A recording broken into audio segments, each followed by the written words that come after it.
Lavoisier consiguió separar algunos gases del aire, poniendo de manifiesto que el aire era una mezcla de otras sustancias, más simples. En este tema vamos a hablar de las mezclas. En el próximo capítulo hablaremos de las sustancias puras. Las mezclas están formadas por más de un tipo de partículas. Sus propiedades específicas, como la densidad o el punto de fusión, no tienen siempre el mismo valor. Tienen una composición variable, que no se puede expresar mediante una fórmula química. Las sustancias puras que forman la mezcla se pueden separar mediante procedimientos físicos. Existen dos tipos de mezclas, las homogéneas y las heterogéneas. En las mezclas homogéneas no podemos distinguir los componentes de la mezcla, por ejemplo, el agua de mar o la leche. En las mezclas heterogéneas podemos distinguir los componentes de la mezcla, por ejemplo, una ensalada o una pizza. Veamos pues un experimento en el que intervienen dos tipos de sustancias puras, un elemento y un compuesto, pero que vamos a mezclar para obtener una mezcla homogénea. La reacción se iniciará con un ácido fuerte. Veámoslo.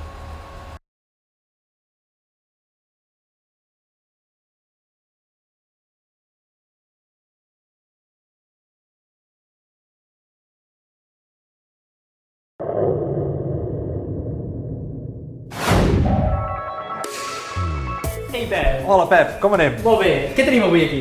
Avui farem un experiment en el qual sintetitzarem brom. Brom. Si recordes, fa uns dies vàrem veure un experiment en el qual sintetitzàvem iode. I tant. El iode i el brom el varen descobrir més o menys a la mateixa època, a principis de l'any 1800. Al brom li varen posar aquest nom perquè feia molt mala olor, i la paraula brom significa fètid, en grec. I ja veuràs aquí la pudor que farà aquest experiment, en el qual barrejarem un compost que conté brom, Sí. però amb un estat d'oxidació molt gran. Es tracta del bromat, de potassi. I el barrejarem amb un reductor, que és el sofre. El sofre i el bromat els farem reaccionar per donar brom.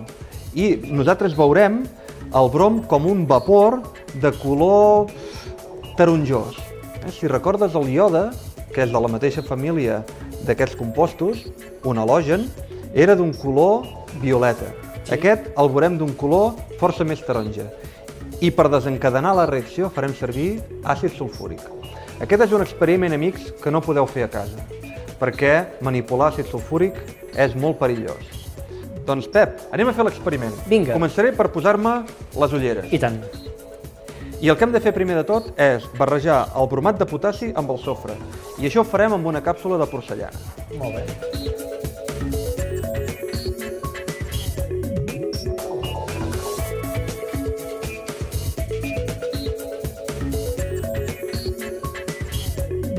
I ara el que faré serà un pilonet a damunt d'aquesta placa de vidre.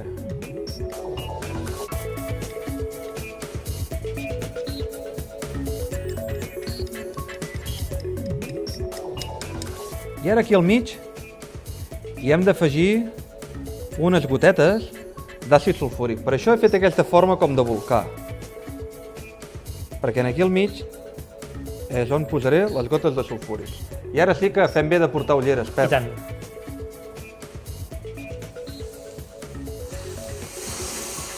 Renoi, espectacular. Molt xulo. A part dels vapors taronges, s'ha observat flama i tot aquí. Perquè la reacció és tan energètica que fins i tot se genera llum. Ja ho has vist. I tant, i tant. I fixa't a la pudor que fa. Sí. Llàstima que els nostres amics no la senten. Malgrat això, el brom té aplicacions interessants, com per exemple en aquesta fotografia. Mira, en aquí precisament hi ha el meu pare i uns amics seus en aquesta foto de l'any 69, que era l'últim viatge que va fer al tren de Sant Feliu. En els papers fotogràfics hi ha bromur de plata. El bromur de plata s'ennegreix quan hi toca la llum i per això podem veure aquestes diferents tonalitats que van des del blanc fins al negre. Que curiós. És molt maco. La química ja veus, Pep, que és present a per tot arreu. I tant. Doncs amb aquests experiments i els que veurem els dies següents, podreu comprovar que la química és molt i molt interessant. Fins al proper dia. Fins la propera.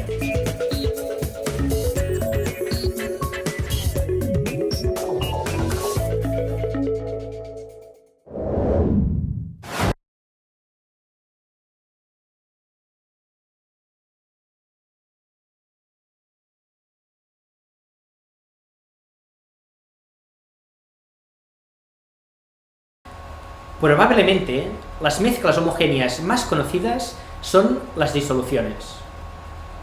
Las disoluciones contienen dos o más componentes.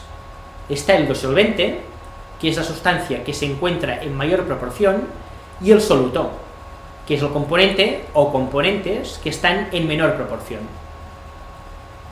En muchos casos, el disolvente será el agua, pero hay muchos casos posibles de disoluciones. Veámoslo.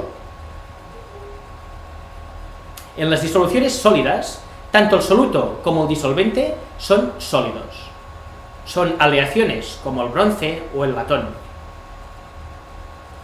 De disoluciones en estado líquido hay tres tipos. Las que el soluto es un sólido, como el agua de mar, que contiene sales disueltas en agua.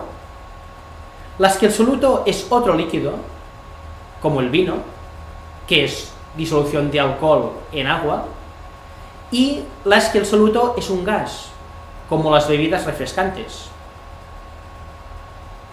Finalmente están las disoluciones gaseosas, en que el soluto y disolvente son gases. El aire es un buen ejemplo de ellas. La concentración de las disoluciones es una medida importante para conocer la cantidad de soluto que tenemos en una determinada cantidad de disolvente. La concentración de una solución indica en qué proporción se encuentra el soluto en esta disolución. Veremos tres formas de expresar la concentración de las disoluciones. El porcentaje en masa nos da los gramos de soluto que hay en cada 100 gramos de disolución. En este caso, hay 4 gramos en cada 100 gramos de disolución. Significa que habría 96 gramos de agua. El porcentaje en volumen nos da el volumen de soluto que hay en cada 100 volúmenes de disolución. Por ejemplo, en esta bebida alcohólica del 15% en volumen. Quiere decir que por cada 100 mililitros de bebida hay 15 mililitros de alcohol y por tanto 85 mililitros de agua. Los gramos por litro nos da los gramos de soluto que hay por cada litro de disolución. Se obtiene la concentración mediante la expresión. Para separar las mezclas existen distintas técnicas. Los métodos utilizados para separar los componentes en una mezcla heterogénea se denominan métodos mecánicos, ya que aprovechan las diferencias de peso, tamaño o densidad de las partículas para aislarlas. Están la filtración, la decantación, el cribado y la separación magnética.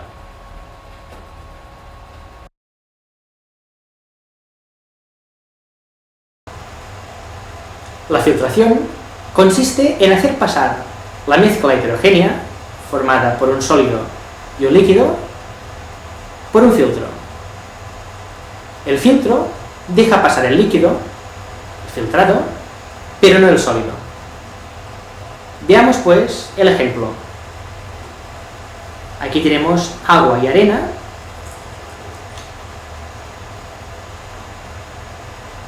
y observamos el filtrado, agua limpia.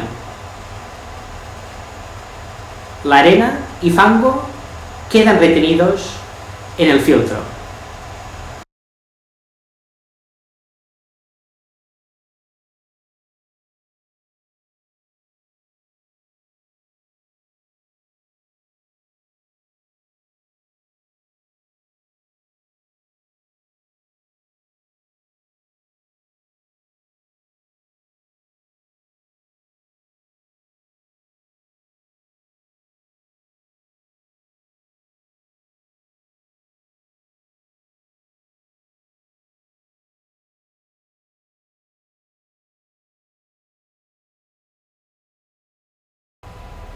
La técnica de la decantación se utiliza para separar dos tipos de mezclas heterogéneas.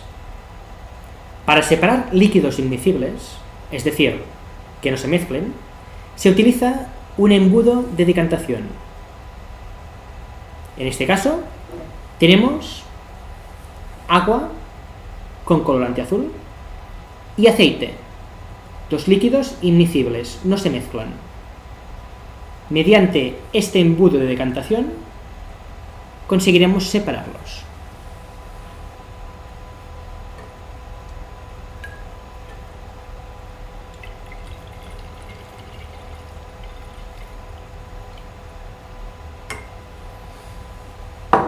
En el embudo observamos la formación de las dos fases: el agua más densa y el aceite menos denso.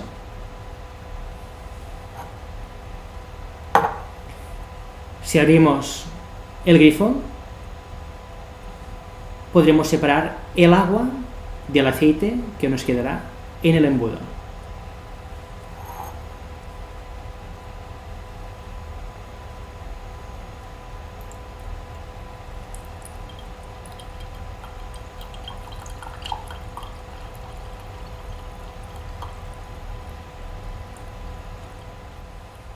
La misma técnica de decantación también sirve para separar un sólido de un líquido.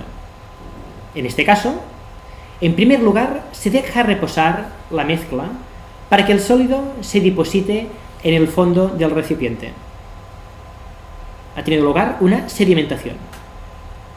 Luego, poco a poco, se vierte el líquido procurando de que no caiga el sólido.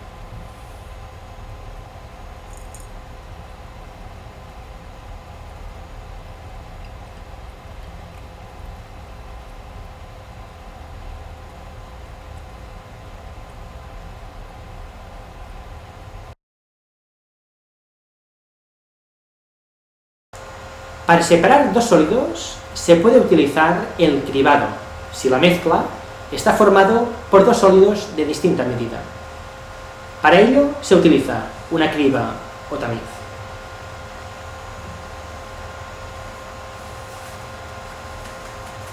En este caso, separamos la sal más fina de la más gruesa, que se queda en el tamiz.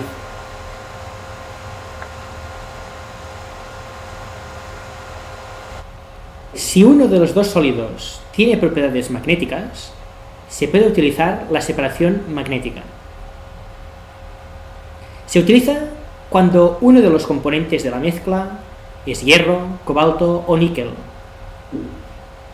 que se separa de los otros componentes mediante un imán.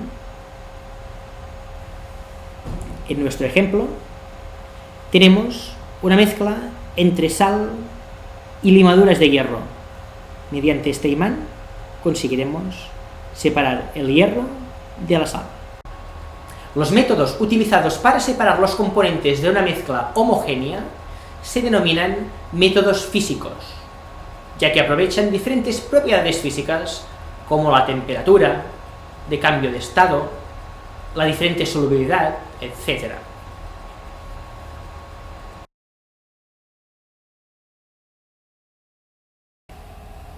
La evaporación o cristalización es un método adecuado para separar un sólido disuelto en un líquido. Este procedimiento se basa en la diferente solubilidad de un sólido en función de la temperatura. Un sólido se disuelve mejor en caliente que en frío. Si se disuelve la mayor cantidad posible de un sólido en agua caliente y se deja enfriar, cuando el disolvente se evapore, el sólido disuelto formará cristales. En este caso, tenemos una disolución de cloruro de sodio, la sal común. Ahora ya está hirviendo. Se evapora el agua y esperamos recuperar el sólido, la sal, en forma de cristales.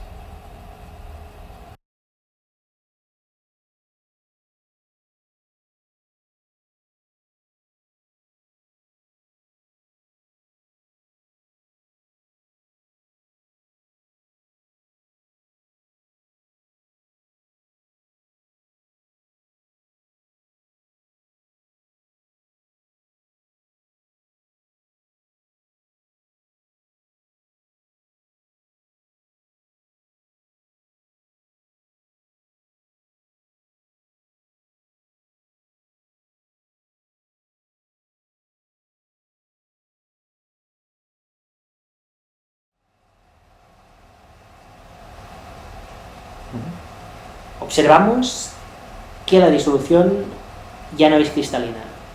Parece que el cloruro de sodio, que era el soluto, empieza a precipitar. Sacamos la solución del fuego y ahora la dejaremos enfriar.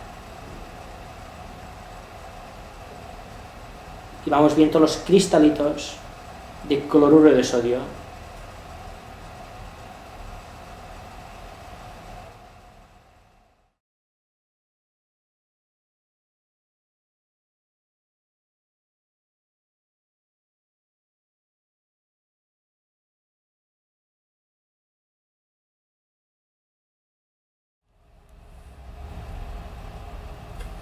Aquí los tenemos, los cristales de cloruro de sodio.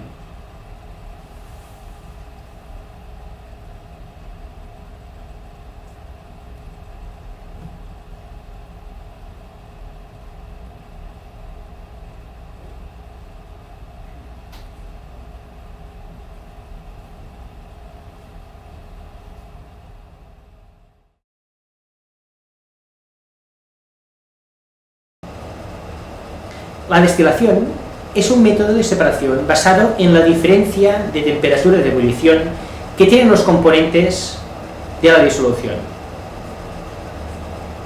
Se utiliza para separar un líquido que tiene un sólido disuelto o dos líquidos miscibles, como el ejemplo que vamos a presentar.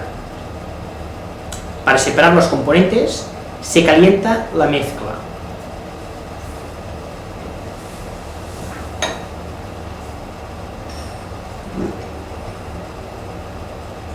En este caso, el vino.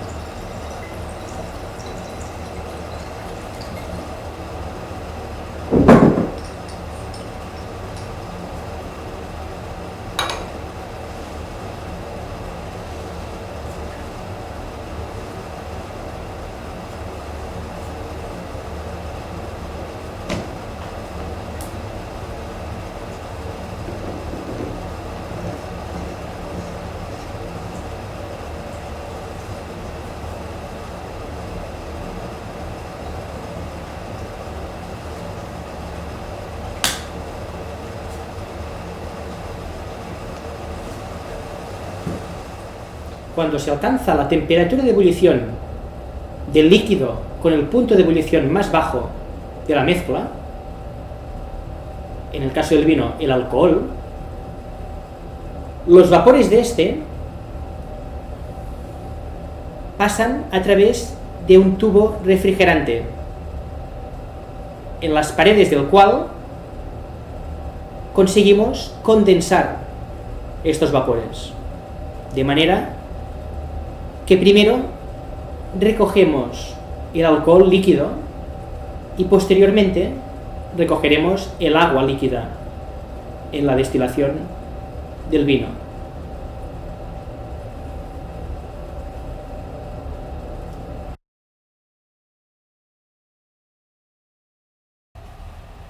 Finalmente, la cromatografía es un método de separación basado en la diferente velocidad con que un líquido sube por los pequeños espacios que hay entre los tejidos de un papel u otro material poroso.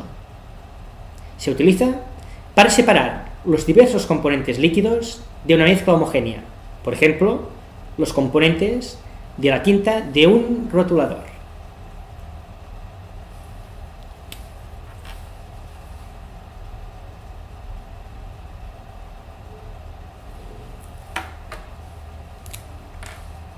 En este caso,